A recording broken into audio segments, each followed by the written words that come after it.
Let me see. We about right at almost 7 here, right there, right jumped in. Folks, welcome to another edition of Throwing Down Some Heavy Light. My name is Aljamal Binding. I'm the chair of the Board of Directors, which means Movement Omaha for Race Equity. And our goal is to bring challenging, interesting folks to light about some of the issues going on in our community, as well as try to get people to engage and deal with issues that not only can help racial healing, but also challenge the racism that is embedded in many of the public institutions in our community, city, and state, and so on. Today, we decided to invite David Mitchell. I've been following him a little bit over the years, and saw his article that was out there where he was encountered and dealt with some folks related to some of his advocacy issues. David was born and raised in Omaha. He started a video games and repair business when he was 14 years old, and he was operating out of his mother's house. David created a game repair shop, and subsequently he was working and started or owned Gamers in 2018. He has a wife and 2 children.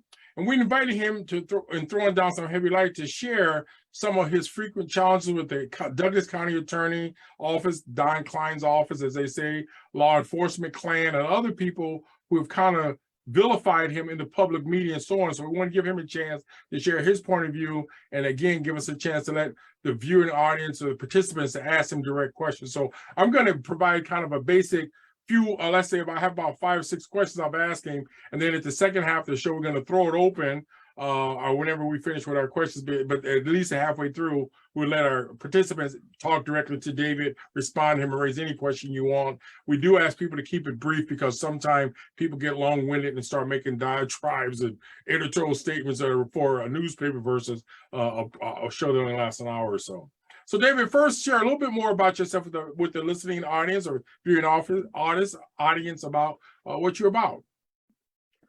Peace, family. First off, for the people who don't know, my name is David Mitchell. I am a North Omaha native. I grew up off of 25th and Ida, went to all North Omaha school. So I am definitely born and raised in Omaha. I am a business owner in Omaha. I'm actually not in Omaha right now. I'm out working on one of my stores. I'm opening it up, but we do have 4 stores. The stores that we own is called Gamers. Gamers was originally founded in 1993. I became the owner in 2018. Before I founded Gamers, before I took over Gamers, I founded a game store called Game Repair Shop, where we mainly focused on video game repair as far as PlayStation, Xbox, Nintendo game console repairs. And I actually started doing that back when I was 14 years old out of my mother's house. So kind of just always been interested in business ownership, kind of doing my own thing and building myself up and growing as a person. I ran for District 2 for City Council. Unfortunately, I lost, came in the 4th place, and there's good reason for that. And we could go more over that later on in this conversation on the real reason why I lost. But I did run, and I did not take any donations during my candidacy because I did not want anyone to be able to hold anything over me. And realistically, how these politicians work is whoever pays them money is the real people who run that seat. So Omaha Police Department is the cause for you getting in that seat by donating you X amount of money. The real people that's running that seat is Omaha Police Department. I didn't want anyone or any organization to be able to hold anything above or over me. I've done a lot of stuff in the community, spoke at a lot of schools, spoke at a lot of events. Now I'm kind of just doing things low key. I'm a active member with the Black Agenda Alliance. And that's kind of where my main focus is right now. Good. David, I'm just going to switch up a little bit. I've been following your deal with the racist law of police officers and the county attorney. Please share a little bit more with the bogus charges they gave and the details of how they got into this situation that transpired with you. Well, back in 2019, I was charged with 1 count of burglary, which is an F2 felony in Douglas County, Nebraska. I was charged with that. I want to say I was arrested September 16th. So that anniversary is actually coming up here soon. But I was arrested September 16th. our 15th, one of the two. I'm pretty sure it was the 16th. But how that came about was we actually had an employee by the name of Anthony Rodriguez who was working for our game store. And we ended up figuring out that, well, first off, his girlfriend works for us as well. We fired her for stealing, for theft, misconduct. We let her go. And he kind of got upset that we wouldn't hire her back because we already had hired her back once before. It was like, no, things is coming up missing on her shift, something that's not making any sense. So we let her go. We ended up firing him on the 4th of July. And after we fired him, he went over to another game store and started to burglarize his store. Wow. Now how the story goes is, according to his deposition and the employee's deposition at this other game store, from what we got from the story is he came up to the other game store is called Game Room. They have a location in Omaha for 72nd and Dodge. That's where gamers used to be. But after we liquidated, they took over that location as Game Room, and then I took the gamer's name, and then I did what I did with it, which was open up 4 stores.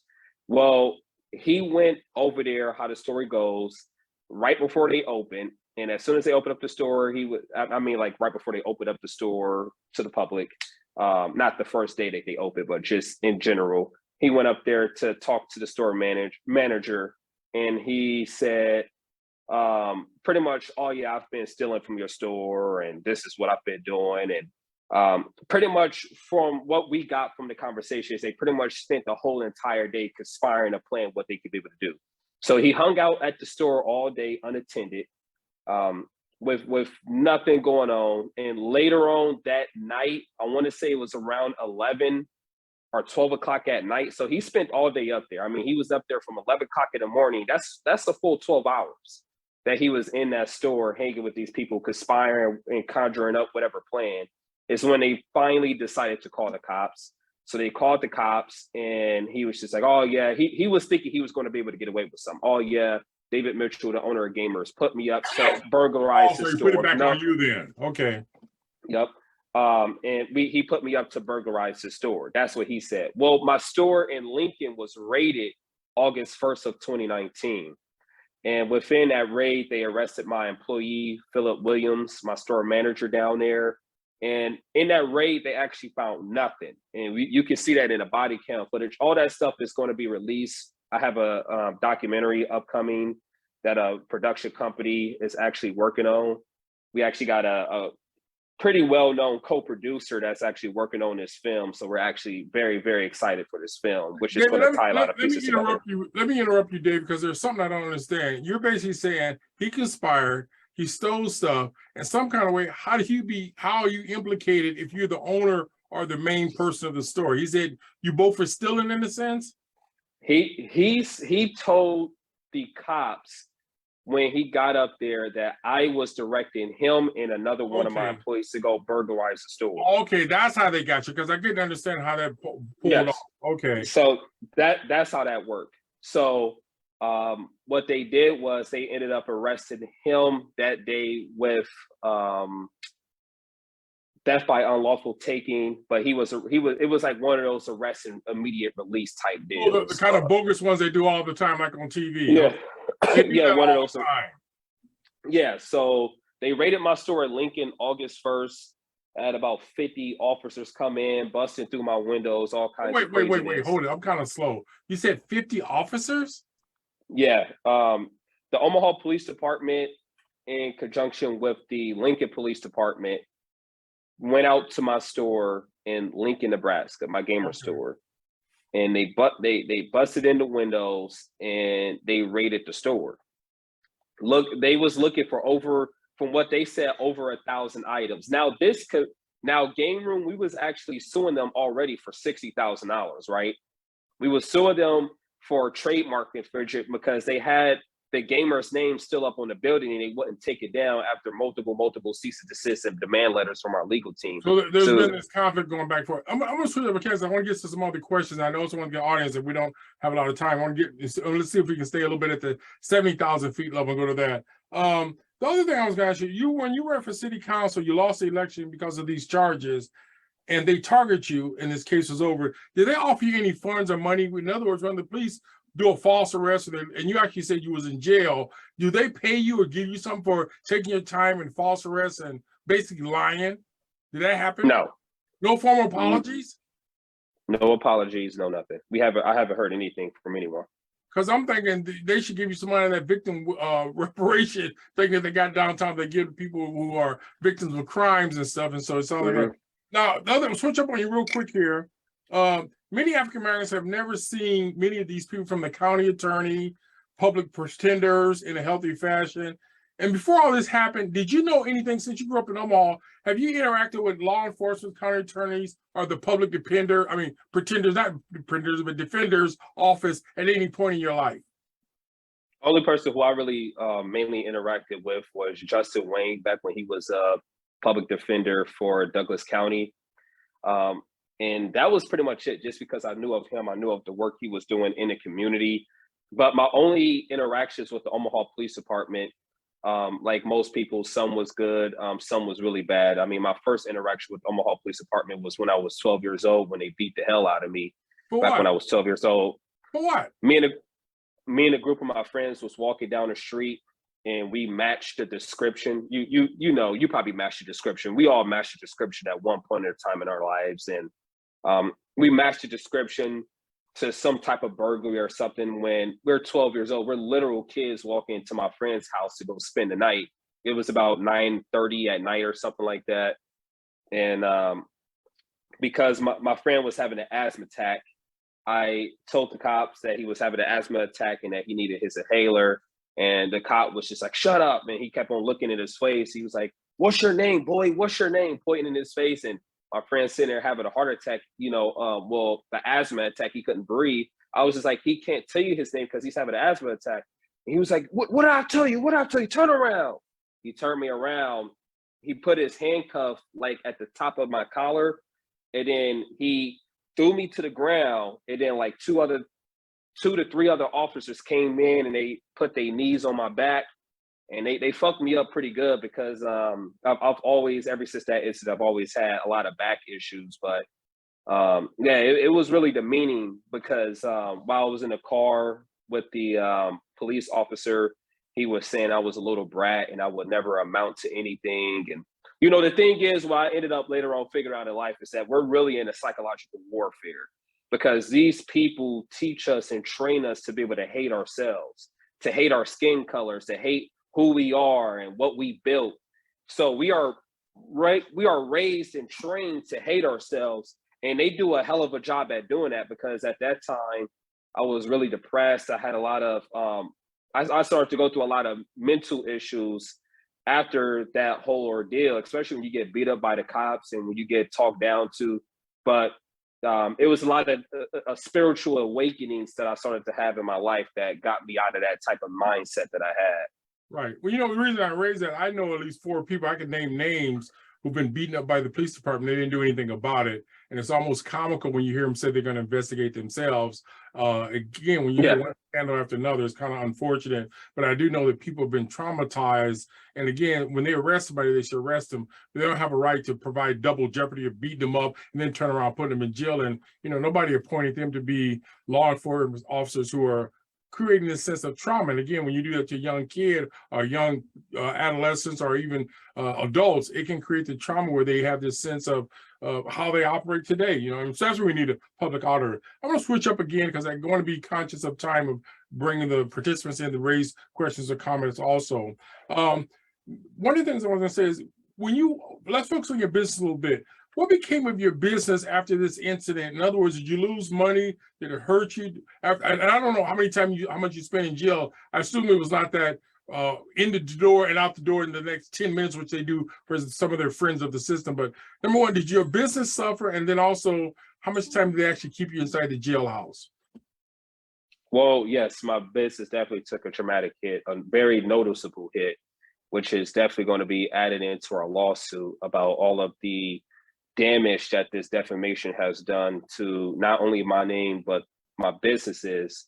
because of, I mean, it's already difficult as a Black man to be able to operate a business in Omaha. And when you add the stereotypical titles, when you add that stuff to a Black man's name, where majority of, well, not majority, but a lot of white people have this already instilled in their mind, this predisposed mindset that Black men are rapists and burglars and thieves and crooks, just because of the brainwashing that they've went through from the news. The same way that Hitler did during the time of Nazi Germany, when they constantly pump out negative propaganda against the Jewish people. So yeah, my business definitely took a noticeable downturn. As far as the burglary charge, I spent 2 days in jail because I needed to wait for my bond hearing, which my bond was set at 50,000, 10%. The prosecutor's office was trying to get my bond set at 150K, but my actual personal attorney was there, defended me, and got my bond set to a reasonable bond. But as far as the second charge, I was charged with first-degree sexual assault in 2020. So remember, I was charged with burglary in 2019. After the Leavenworth Cafe protests, one of the protests that I was one of the leaders on, I ended up getting, I want to say about 2 months after the Leavenworth Cafe protest, I ended up getting charged with first-degree sexual assault. I went to jail and my bond was set at $1 million. I actually had the highest bond out of anyone in the entire unit that I was in. I was in a unit with people that was in there on second-degree murder. I was in there with people who was in there on raping and molesting their own children. And I had the highest bond out of anyone from a girl who claimed that I allegedly raped her several years prior to them even charging me, which was just a whole bogus charge. So with that charge, I ended up sitting in jail for 50 days and 50 nights before I was able to bond out. Wow. Well, I do know the system is sick and degenerate in a sense, and I don't say it to be flippish, but all you gotta do is look at the data and even the lack of data that people of color, particularly African Americans, spend an inordinate amount of time and have problems across the country, including Omaha. I want to switch up a little bit. What kind of advice would you, or issues we should advocate to avoid some of the stuff that happened to you? Now, again, people can disagree and reasonable people do disagree, but looking in terms of what happened to you, it happens to other folks, and all I have to do is go and look at those jails and prisons in Nebraska and Omaha, so I want to see that. What can advocacy organizations, which haven't done much, NAACP, Urban League, can they do more, and have they done anything to help you in what you've encountered so far? NAACP hasn't done a thing for me. Urban League? Urban League hasn't done a thing for me. ACLU hasn't done a thing for me. No organization has done a thing for me. The only person that's done something for me was me. As far as any local Black movement that's supposed to be a huge organ within the Black community, they all completely turned their backs on me. And that's because, and now we can agree to disagree on this, these organizations are owned, ran, and operated by white people. Yes, they will set up Black, what I call them, gatekeepers. They call them the head Negroes in charge. So they will set up the head Negroes in charge, the HNICs, but they will only do what the slave master tells them to do. Hence why you don't see any major progression within North Omaha, because they're all just sitting there taking up all the government money, taking up all the 501c3 money, taking up all types of federal funds, and not just properly dispersing the money upon North Omaha. Now, what Black people can be able to avoid the situations that I went through, you got a couple of choices. You can either sell out, or you can be able to build your own economic infrastructure, as I've had, to where if you do want to speak out and you do not want to sell out and you want to be able to keep your dignity and you want to be able to keep your own morals and goals, which is something that I will say definitely build your own economic structure. No disrespect to anyone who goes the church, but I do have a lot of problems with the church that brings in almost $250,000 in North Omaha alone every Sunday, which is insane.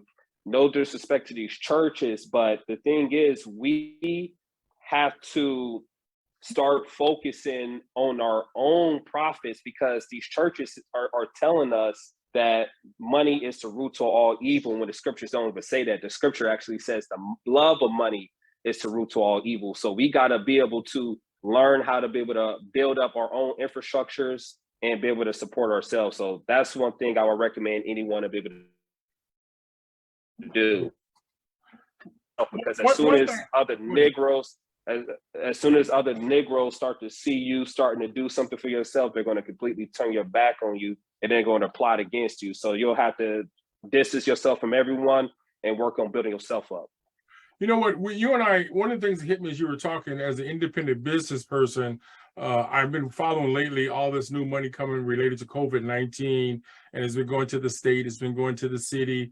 You see these so-called folks talking about if you put all this money in business, you're going to change the economic structure of the African American community. I don't necessarily buy into that, but my question to you is, have they approached you about doing something to expand your business? And are you getting any of those COVID-19, they call them, was it a rapper money or rapper money or some kind of money that's coming out? Are you part of any of those conversations? I haven't been a part of any conversation because I forced myself in these conversations. As far as like the COVID-19 funds, I got pretty much every single one of them, including the Nebraska stabilization grants. So I've received them, but it was something that I just did my own independent research on, and I forced myself to be able to receive these funds to make sure my business could be able to last and sustain itself. One of the things, one of the things I was going to ask you before we open it up to the audience is, how do you, what are your plans for the future? What are your plans? As far as my plans for my future is to definitely continuously focus on me, my family, not selling out, obviously. As Fred Hampton once said, when I say I am ready to die for this, that means I am ready to die for this. I am ready to die for my children.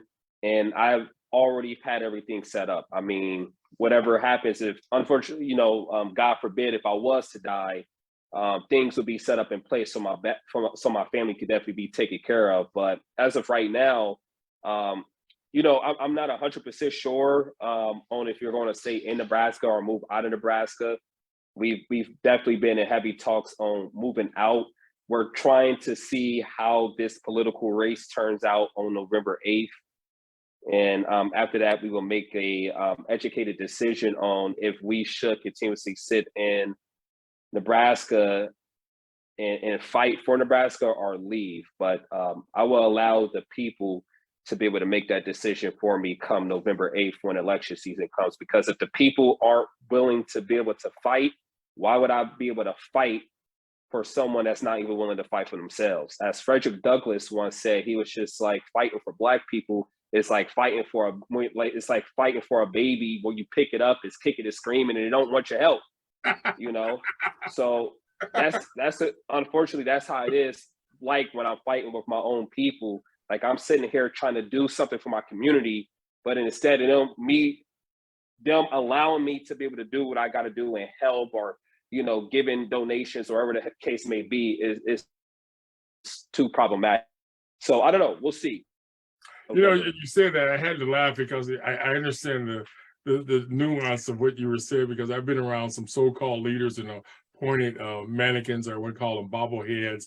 And one of the latest comments, a joke that I've made, is that sometime if I had a lobotomy, I'd be able to hold a decent conversation with some of these people who are in leadership, because they have no outcomes. They have no matrix of what they're doing. And when you look at their institutions or systems, our situation tends to get worse. And again, this COVID-19 pandemic has affected us immensely, but everybody else is getting rich off of but us. And again, nothing's more hideous than to give city employees bonuses and extra money when the people who've been hurt the hardest are those who lack the incomes or who have jobs that if they don't go to work, they don't get paid. And if they don't have vacation, they don't eat, in a sense. So we've gotten the cart in front of the horse, and we have some difficult situation because a lot of our people in our community, regardless of their race, whether it be African American, Latino, Asian, Native American, white, they have become part of the system, and they don't challenge things when they know things are inherently wrong, and you just have these problems. So again, we, like your case, a good example. We don't even have a chance to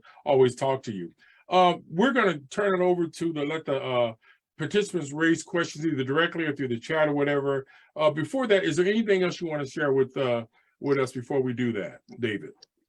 No, sir. Okay. Well, folks, at this time, we want to, I know we have a number of people here who may want to ask questions. So either you can, I notice people have their cameras turned off. You can turn your camera on if you want to, but if you have a question or comment or something you want to share, feel free to ask David, and he's open to anything at this point. We also want to refrain from profanity. This could be for a kid's show. This is one day we may have a public school system or education system that will show shows and do things like this, and we don't want them to have excuse to, as they say, ban us or censor us from letting high school students hear the truth, and a lot of them don't hear the truth in the present brainwashing curriculum. That's right. Anyone want to comment? I got a question, actually. Sure, go ahead. My question to you would be, what inspired you to run for office? And while you were doing that, what was the process like? Maybe some of the challenges you faced and maybe how you overcame that process. As far as what inspired me to run for office, I've been doing a lot of community work since I was 19. When I opened up my first store, I'm 29 now, so that's 10 years of just doing various works or whatever I could be able to do for the community. So I decided to. Could ask your question? Hold on, Excuse me, I'm answering it. Go ahead, David. Sorry. Okay, so back to what I was saying. So what really inspired me was to want to be able to do more for the community. Being able, the thing is, there's your activists and there's your politicians. Activists can only do so much, which as far as get people activated. And one thing activists can be able to do is also get people to activated to go vote, right? But to be quite honest, there was really no politician that me personally that I don't trust. If you're running for a Democrat or if you're running for a Republican, which is both two different heads of the same snake, you can't be trusted. So this is why I wanted to be able to run, to try to make a change and do as much as I can, especially from a person who has ran multiple businesses, who has the economic background, who understands what exactly the community needs and is able to be able to make those hard decisions. As far as being able to get trades put back in our schools, there was no one else fighting for that but me, but trying to get trades somehow on the city level, fighting to get trades put back inside the schools, fighting for more funding to be able to go to grassroots organizations instead of the organizations that's just sitting there and not properly dispersing the money amongst the community. That's what made me really want to run. As far as the main obstacles that I faced, was just mainly my main obstacle, to be quite honest, was the Nebraska Democratic Party. They completely blacklisted me from every single speaking event. And this was before I was even charged with the first-degree sexual assault. They made it impossible for me to be able to get access to, notification popped up on my phone, for me to be able to get access to the tools that is essential for politicians to be able to use to properly run and organize their campaign, to make sure we could be able to go knock on these doors, chase ballots, etc. So with me, I was literally 100% independent, because even if you're not a Democrat, if you're running as an independent, you still have the option to be able to pay the Nebraska Democratic Party. I want to say it was about $500 in order to get access to all the tools that they offered. Sorry, another notification popped up, but that was the main issue that I had, was definitely dealing with that, dealing with the blacklisting, dealing with my own people, dealing with other Negroes, because you gotta. It's just like trying to convince a child to take this medicine, and they're like, "No, I don't want to take it." You know, this is. It was hell dealing with my own people, but just letting them know, like, I actually want to see the betterment and the improvement of this community. And then that's when a lot more hell started to come my way, as far as me getting charged with 2 extra felonies, which I beat in front of a jury, and etc. So hopefully that answers your questions. Other questions, other feedback, other reactions?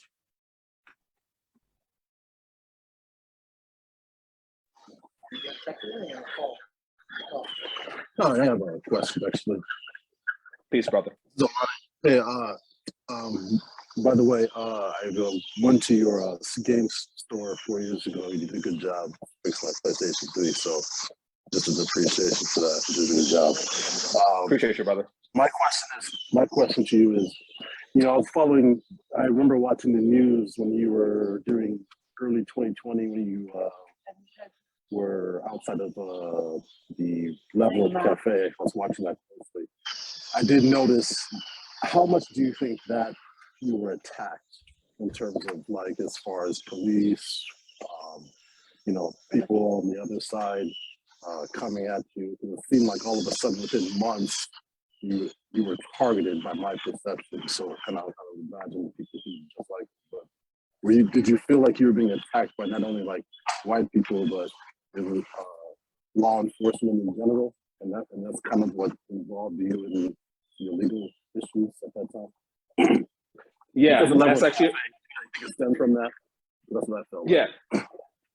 Yeah, that's actually a very good question. And to be able to answer your question is, with the whole Leavenworth Cafe situation, the media totally misconstrued what we was actually there to do. First off, I want to make it clear, we was not there to go against a name on a menu. I actually didn't know that Robert E. Lee was actually on the menu at a Leavenworth Cafe until the next day. We actually had no idea about that. But what we did know was the owner of a Leavenworth Cafe got on Facebook, posted pictures of dead Black men, and said collateral damage, right? There was a Black man that was out there rioting during the time of 2020, said collateral damage. We do know that he tried to incite a riot using social media to get people and to get more white people up to a peaceful gathering at the Malcolm X Memorial with children there. Right, we're talking about 5 years old and up, at this peaceful gathering, trying to get people there to go riot and just online just spewing a bunch of hate, right? So it was actually a couple brothers that reached out to them and said, hey, the community just wants an apology because look at all these Facebook messages. And they was just like, oh, no, we're not going to do anything. He called them back and said, well, if you don't do that, we're going to come protest. Do your best. So that's exactly what we did. We went out there to go protest. And then the next day, we figured out Robert E. Lee was on the menu. So we actually did tell him that too. It's like, hey, we want an apology. And we just changed the name to something else, changed it to James Scurlock. It doesn't matter. But that was actually an extra demand that came from people in the community via social media. People was like, hey, they got this on the menu. But to answer your question shortly, did a lot of the attacks come after that? Yes, a lot more attacks came after the Leavenworth Cafe. Because remember, 3 months after the Leavenworth Cafe, remember I went to jail. Remember Pete Ricketts, Gene Stoffhart, Don Klein, they went on radio and all these radio stations was talking about it. The reason why I ain't go on the radio and talk about it because all the radio stations was trying to get me on the radio to talk about it was super heavy conservative. It was bringing Don Klein, people on there who I didn't agree with, and I didn't want them to try to set me up for failure and get me on a radio station to try to pin something against me. So anytime I went on a radio station, it was only with Black-owned radio station. But also surprisingly, not only was I targeted by racist white people online, which I still am. I still get a lot of hateful messages in hell from racist white people online about the Leavenworth Cafe, the Omaha Police Department, the county attorney's office, and also from my own people. There's a Black lady, I'm not going to say her name, online, as soon as she found out that all my charges, I was acquitted of all charges and everything, instead of her, which had nothing to do with the post, it was just, hey, this person was acquitted, blah, blah, blah, blah, blah, blah, blah. The first thing she brought up was a Leavenworth Cafe. That has nothing to do with me being acquitted from all charges, which lets you know the mindset of a lot of people in Omaha, where they was just like, I want to see him take it out because of the protests outside of Leavenworth Cafe. And realistically speaking, too, to even add on to that, Leavenworth Cafe was going to shut down anyways. You want to know why? Because the dad told me, right? Tony Caligula, the second told me that they was going to shut it down anyway, that Tony Caligula the third was going to shut it out. But that was just a perfect time because he used us as a scapegoat. COVID-19 hit them heavy, like how I hit a lot of restaurants heavy, and they eventually shut down. And also my last thing on Leavenworth Cafe that I'm off that was, a lot of people don't know because this was a backdoor deal, because I don't need to tell the public a thing because I don't care. I don't need to do anything for publicity or for clout or anything like that. I offered to pay every single employee's back pay up to $12,000 if Tony Caligula the second can be able to convince Tony Caligula the third to be able to reopen up that restaurant. I guarantee not a single white person, not a single racist white person, or not a single omelet eating Negro went down to the owners down there and offered $12,000 for them to open up that store again. But I did, because I understood that the main people that they hired down there was Black people, right? That was why I wanted them to open. I told them straight up, I don't want your store to open back. I don't want your store to close down. We need this store because a lot of brothers is hired at this location. Especially it's a lot of brothers that's, when you get out and you're on parole, they have a list of certified places where you go work at. Leavenworth Cafe was the #1 spot for them to be able to go work at. Wow. Most people don't know that. That's news to me. I didn't know that. There's a lot of social media and information that doesn't make it to certain people. And also we don't know a lot of this in our local so-called folks don't always share that. Hey, I know people still have other questions, but one question I was going to ask you, and it's kind of like in the back of my head. How did you learn how to do this video repair and all this stuff? You're 14 years old. Did you go to a formal school? Did you go to UNO, Metro, UNL, whatever? How did you learn all the stuff you learn about not only business, but how to repair videos and Nintendos and all these gamers? And I think I see that Atari shirt you got on. I know what that's all about. That's back in the day. But how did you learn all this, David? That's actually a good question. I didn't go to any special schools because we couldn't afford it. And I only went to college for a year. I went to Metro Community College for a year. And I actually I want to say they call it the FAFSA grant, because, that's how broke we was. I didn't have much money growing up at all. But as far as learning how to be able to do electronic repair, it's actually a funny story. That actually came from us not having anything. So when neighbors would do their garage sale, our neighbors was, I used to knock on doors and say, hey, look, if you got any electronics that you just want to get rid of, I'll take them. I had people give me PS2s. I had like 3 or 4 PS2s give it to me for free because it couldn't read the disc, right? Well, seriously, like I was getting computers for free. My first computer I had Windows 98 on it. I taught myself on how to be able to load up Windows XP on it, how to be able to swap out the hard drive. And I used to go down to the Florence Library a lot, use their computers and just study and research what is a motherboard, what is the graphics card processors, what is the CPU, because I was always fascinated with electronics my whole entire life. As far as I can remember, even as far as when I was a baby, because my grandmother, she had the Nintendo, Super Nintendo, was Nintendo 64. So I used to go over there all the time. I used to play Mario, and she was really, really good at it. Every time she played, it used to blow my mind. I would sit down and watch her play for hours. And that's what really just made me fall in love with video games. So when I was 14 years old, just from a lot of the knowledge that I gained, we couldn't afford internet. Back in the day, routers came standard where it didn't come with a password. Now every single modern day router and modem comes with a password. I ended up having, I had an older friend who had an eBay account. He ended up buying me a Wi-Fi card so I could be able to put a Wi-Fi chip inside my computer. It was like $17 or something. I gave him the money. He bought it offline for me. It got shipped to his house. He gave it to me. I put it in my computer, hung my computer halfway outside the window so I could be able to tap into my neighbor's Wi-Fi, right? And that's how, and then I used my computer. I tethered that into a router. I literally just taught myself all this stuff. And how I started off as far as doing the computer repairs, I mean, the video game repairs, I actually started off and advertised on Craigslist, because back then Craigslist was like really, really huge and popular. So I used to get a ton of repairs that came in off that website. Wow. Okay. I was interested as we were talking about. I was like, how did you get this formal learning, or how did you learn about how to do all that? Any questions, any feedback from the audience who are logged on to this set?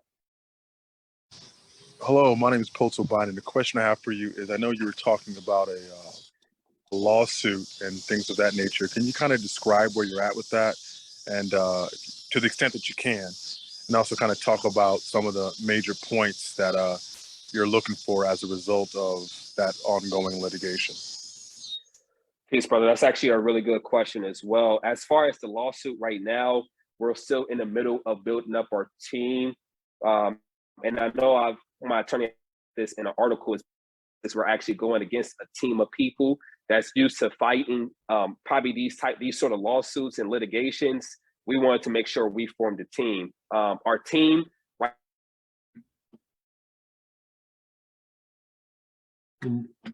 Mute. You went mute on me, David. I can't hear you. Okay, now you.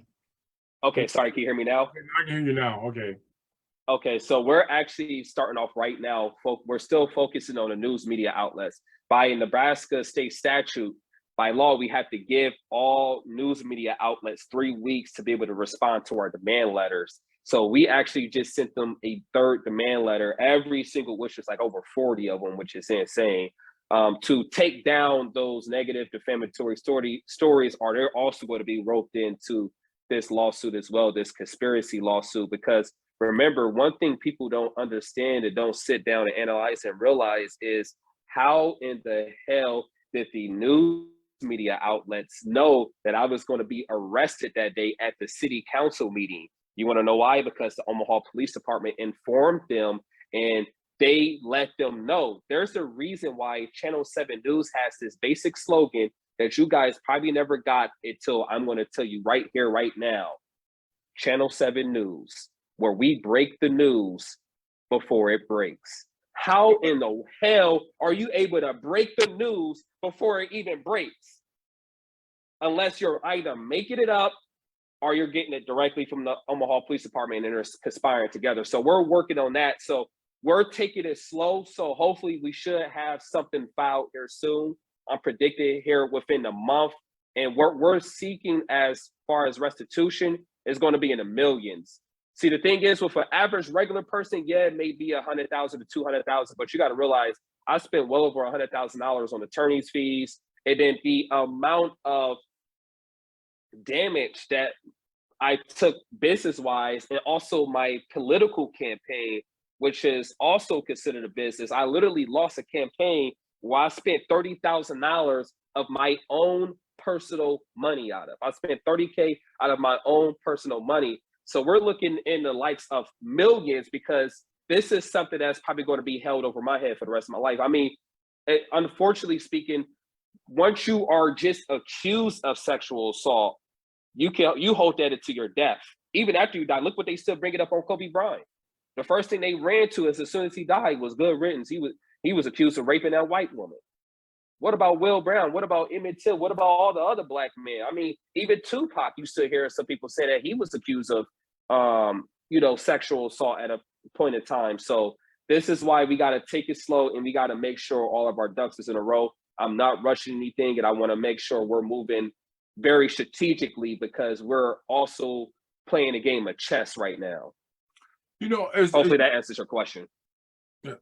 One point I want to jump in real quick is you alluded in one of your Facebook posts that the police department has fake Facebook set up to do devious things. I do know a person in the community who's well known as an activist was told by a police officer that they know what he does because they have bogus accounts, and when he posts stuff, they know what he's doing. But my question back to you is, you alluded to the fact that they do some stuff underhanded as a police officer getting paid with public funds. You got proof and examples of that in a sense, David? Oh yeah, yes, sir. As far as the bogus Facebook messages that I could describe right now would be during the time of the burglary charge, because they knew they had no evidence and no proof. Well, first off, they claimed that if you go back and you watch all the news clips and you look at the affidavit of criminal complaint, Detective Robert Rowley claimed that I was caught on video. They even brought it up in my bond hearing that I was caught on video loading up and stealing Xboxes, PlayStations, Nintendos. That video was never rendered to us because it never existed. He literally lied in the affidavit of criminal complaint, which is perjury, right? So he committed perjury, not only in the affidavit of criminal complaint, but the news also second that lie. Now let's go to the Facebook messages. They said that they have Facebook messages of me instructing one of my employees to steal and to clean out a store, pretty much just steal everything out the store. And they completely flipped the messages and made it say something else. I mean, these people are such, I mean, this detective is crooked as hell. My employee sent me a message saying, hey, I'm taking out the trash. He misspelled the word trash and spelled it TRAHS, right? Because we was on a Facebook message call. The call drops, and you see this in the transcript. And then he was just like, hey, sorry, the call dropped because I'm taking out the trash. He didn't have 4G. He didn't have 5G. He only had Wi-Fi. So as soon as he stepped outside, it dropped. Well, they flipped that, and the Detective Robert Wiley wrote in the affidavit of criminal complaint, said, oh yeah, his employee was telling him that he was taking out trays of games. Wow. Completely lied, right? In another Facebook message, he said that he was instructing his employee to burglarize everything out the cabinets, which there is no such Facebook message. And the Facebook message that they tried to flip and make it seem like that is where my employee was just like, hey, I just cleaned these cabinets. The last cabinet has a little bit of white paint on that, so that's what that is. That's exactly verbatim what the message says. And he tried to flip it and make it seem like something totally else. So yeah, they are he crooked as hell. And the crazy thing about it is the two detectives, because there was one detective on the burglary, one detective on the sexual assault, they both got promoted purely off my situation alone, which should tell you something. Right. Well, the other thing, the reason I raised these issues is I actually was on a 360 meeting months ago, and I asked them about some basic statistics about who get referred to federal penitentiary or through the federal system versus state system in terms of that, and is it race related? And the officer had no response. He just kind of babbled on and so on. And then subsequently, one of the deputy chief made a comment to another meeting that she had some data and she pulled out some PowerPoints and flashed them in front of it was a Zoom meeting. And I never seen those PowerPoints showing discrepancies, anything related to race in the police department. So I've come to the sad conclusion that they don't have much of a data that deals with their arrest rates or even their disparity rates. Because again, when you have a person of color who gets promoted for saying in public that we don't have sexual harassment in the police department, that person is not operating in an honest manner. In spite of all the stories we've seen with police officers, and those of us who grew up in here have known about the case where a number went over to Council Bluffs and shot each other over each other's wives and silly stuff that go way back. So there's some things like that. But I don't want to take up too much time. I want to ask, see if somebody else has some feedback. And just to add on to that as well, actually, when I was running for city council, that was one thing we was actually trying to fight for. If I had a speech back at the Culture House, and that was one thing we was wanting to do, is to make it mandatory for them to be able to release this data to the public to know, the discrepancies as far as, is someone being disproportionately charged more? Is someone being disproportionately given a higher bond? So this was data that we all figured that the Douglas County Attorney's Office should be able to bring forth to the community. And that was one thing that I vowed to be able to fight for if I assumed office. But we can carry on to the next question. Anybody, any other feedback, any other question or comments? Just one more brief question. Have you ever thought about getting or obtaining FOIA requests, Freedom of Information Acts, to see exactly what information the police department has that may be useful to some of the things that you're working on? Again, those are like Freedom of Information Acts where you get public information as a public citizen. So I don't know if you ever went down that route or tried or thought about that, but I just wanted to get your thoughts on that. Yes, actually, my legal team is actually working on the FOIA request as we speak. And the FOIA request is actually going to be for not just all the data that as far as any time they've ever mentioned my name in text messages, government emails, any conversation that they've ever had, but also the entire metadata behind my name, because that's the one thing a lot of people don't pull is the meta behind their name. How many times they've looked your name up, what officers looked your name up, you know, what did they look at in your case files when they looked you up. So we want to be able to look at all that data, and that data will for sure be used for the lawsuit. And especially that data would come very much in hand right after the Leavenworth Cafe situation, because we could be able to start looking at that data and see how soon after that situation was my name starting to be looked up, what detectives was looking at it, what reasoning do they have for even looking my name up in this database. So yeah, that's something that we're working on. We're working on a FOIA request. And plus we need to do a FOIA request for the documentary. The production company was going to do that anyways, but my legal team is going to do a more in detailed one to be able to make sure we put as much data behind my name as possible. You know, we're getting close to probably about 10 minutes, but I want to throw another question at you.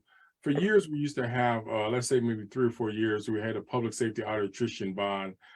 She subsequently was fired, but I didn't know at one point we talked, she had a number of community people coming together, and she talked about how much stuff is covered up in the department through personnel files. She says it is like Peyton Place or a cesspool to our community. She said it in the group meeting in front of other people that there were so many things that were hidden or covered up in terms of how police have done stuff. My question or my point is, in spite of all the police complaints, we've never hear a really comprehensive report on who was fired, what was dealt with, have they cleaned house. It looks like they have that thin blue line. It's a thick blue line in Omaha. But I keep hearing all these national issues where there are payments of millions of dollars in settlements, but I don't see a lot of that stuff happening in Omaha. So from your vantage point, are you trying to, and you pursuing this, are you trying to get some financial remuneration or income from all the travesty and the turmoil or negativity they inflicted upon you and your family and your reputation, David? Yeah, definitely as far as financial, economically, because really if you want to affect the white power structure, the main thing you want to do is affect their pockets. So that is going to be for sure our main strategy, and also putting a spotlight on Omaha. Remember before the Ferguson, Missouri situation with Michael Brown, I believe was the brother's name, when he got shot when he had his hands up, nobody was talking about Ferguson. And as soon as everyone started to talk about Ferguson and documentaries, and it was gaining national attention, the federal government came in and investigated their whole Ferguson Police Department, and ended up indicting all kinds of officers for pretty much acknowledging that they do target Black men, and that they was saying racist stuff in these text messages. It was all kinds of stuff. You got to go back, you got to look up a lot of those messages when it comes to the Ferguson, Missouri situation. So that is the main goal, but we want them to be able to for sure pay for the crimes that they've done. I mean, I'm not letting this go. I had one white person say, just get over it. You know, the thing is, you never tell a Jewish person to get over the Holocaust. But anytime a Black man go through some hell, you want to tell him to just no, I'm not get over something I'm currently still going through. And I don't want my kids to go through this as well. So we're going to completely try hard. And this is why I haven't been talking much, is because not only am I building this store right here, but I got so much stuff planned that I'm not even going to talk about right now. That's just going to be a huge haymaker to the city of Omaha. I lost a kid because of this situation. I got 2 children. My wife got pregnant and miscarried because of the stress and the hell of these cases. I mean, you got to realize what this stress did to my wife when I was locked up for 50 days, 50 nights. I mean, can you really put a price on a child? Right. Well, No. David, as you share this, and again, as someone who's lived here most of my life, I find it disheartening the number of people who go along and get along in these situations. And again, we can disagree on the merits of this issue or that issue or whatever, but when you see complete silence by the institutions that are supposed to protect the community or serve the community or even educate the community about the travesty, and one example I'll use is the public school system. They intentionally segregated kids and families and did what they did and not hired certain people, and they never formally apologized, and they still continue that same behavior. You got law enforcement where people, as you alluded to, been arrested and they found not guilty. I saw the video out of Omaha where the young men were juveniles and they put them in a juvenile detention center, DCYC, for many, many months to make them snitches, and they didn't tell them their friends or somebody. But the point is, they never got a penny from that situation, never got paid back. And I do know when I mentioned the name to the public pretender, he said they didn't get the right story or something like that. But I didn't hear a rebuttal or anything played out to them. And so one of the questions I would always raise is, why are you locking that young person up when some of the things that you've done show that you can't just put somebody behind bars because they won't tell on an individual, even if they may know somebody who's done something wrong. You shouldn't necessarily use the power of your gun and your law enforcement. Again, even the trauma, my friend got beat up by a police officer and he was young in South Omaha, Chicano rather, and he told me the story, and he said he never forgave that police officer in the department, and later on he said he's seen him do stuff like that to other people and face no repercussions. We're down to probably the last 5 minutes of the program, and I want to, if anybody want to raise one last point, and then David, I want to give you a chance to have some closing comments, and this will be obviously posted on our webpage as well as our Facebook post, so on. But any last minute quick questions in the last 5 minutes? Hearing none. David, okay, go ahead. Go ahead. Yes, please. Thank you. Sorry, Maureen Waldron. I just wanted to say thank you for putting this program on, because there's so much I don't know. And I'm just grateful to keep learning more and to figure out how I can be more supportive. That's all. Really, Maureen, really thank you for tuning in, because it's not a lot of people that want to go out and be able to attain some sort of education or be able to see the issues that someone else may be going through. Because realistically speaking, I don't know what a lot of other people are going through. I don't know what the natives are going through. I don't know what the Latinos are going through, but I do know what Black men are going through, because this is something that I am currently going through, that I'm trying to fight for my life for, especially since I got 2 young Black boys.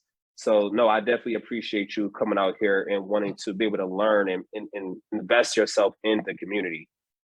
Thanks. Maureen, I appreciate your comment. And one of the things that come to mind is I wish there was more programs like this. I should have to push the envelope to bring David on. Dave should have had people lined up to interview him as he was dealing with each stage of his ordeal, but it says a lot about our community, our leadership, and our inability to disagree and have robust conversations on issues of the day. And so I think this is how we bring the world together, is expose each other to our worldview, because I would not know anything about other groups. And if somebody like the media or somebody would bring it to our attention, and oftentimes that doesn't happen. And I'm kind of a little burnt out about this Nebraska football and David and Frost and all that stuff. I want to see some other things that other people do in other cities and towns about how they build community in their respective areas. But thank you very much.